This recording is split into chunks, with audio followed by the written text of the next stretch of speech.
People are quitting their jobs in droves in what's been dubbed the Great Resignation, pushing job vacancies to all-time highs. And a new survey from productivity firm Lattice found that 54% of respondents are looking to change jobs, and 43% say their career paths have stalled or, quote, slowed to a crawl. So what's behind all the dissatisfaction and turnover? Joining me now is Jack Altman, the co-founder and CEO of Lattice. Jack, it's good to have you. I can understand from the demand side if people can live new lifestyles in new parts of the country post-pandemic. But why on the supply side, if you want to call it that, would they say that their work has suddenly stalled? Well, I think it's like an interesting time in the world where employees have more choice than ever. And I think people are constantly able to see what's out there now. And so I think we kind of live in a time now where companies have to really think about, how do I rehire this employee every day and make them excited about their work? Because there's really more choice than ever, and it's easier to change roles than ever. What accounts, you think, for people leaving previous roles and looking for new ones? We talked to Kevin Roos earlier this year. Part of it he was talking about was this YOLO economy idea that people go, you know what, I only have one life to live. I've always wanted to start this business or live in this different part of the world, or you name it. Others might just realize that because of working online, working from home, they can go somewhere that was previously not possible, right?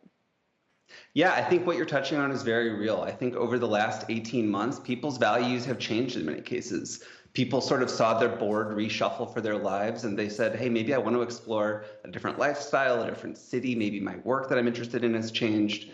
And so I think that has really been an impetus. And at a time when the economy is doing so well, when you can work remotely, people just have so many options. And so I think all of those things, combined with the fact that now that I'm working remote, maybe I don't have as close of connections with my colleagues, with my company, I think that leads to sort of an ability for people to be more comfortable moving around. Yeah, and I was glad that the Wall Street Journal, had this big story, I guess yesterday over the weekend, about how people are realizing, it's sinking in, that this style of work is going to be with us for years. I mean, just the realization that we thought a couple of weeks from now everyone was basically going to be back at the office, to suddenly going, wait a minute, maybe not till 2022, and it won't be the winter, it could be the spring. You know, it's a whole other year of this. You guys had some interesting stuff where you talk about ways to maybe help for firms to help them manage their workforces better at a time like this, suggesting, for instance, no meeting Wednesdays, recharge days for the team to disconnect. What are some other ideas?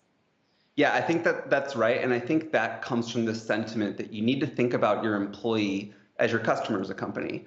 And so what you want to do is set a clear direction, and then you want to help people feel motivated, feel engaged. And so you want people to feel like their needs are being met. So things like recharge days where you give people time to themselves, things like a no meeting day, things like where you help people understand their career path at your company are really important, so that people see, here's what's in it. You know, as I put work in over the coming years, people really want to feel connected to the mission. They want to feel career growth, and they want to feel a sense of community and sustainability. So I think companies need to focus on those things. I also thought it was funny, as a side note, you said that companies are running more surveys than ever. So we're getting your survey, we have all these surveys we're talking about.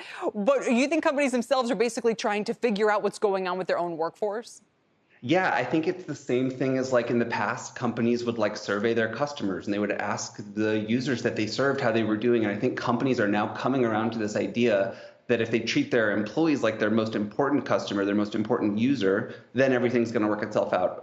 I totally believe this. And so I think companies are now trying to find out, how can we listen to employees? How can we make sure that our product, which is working at our company, meets people's needs? One final question. Has overall productivity gone up or down in the meantime as a result of all of these changes?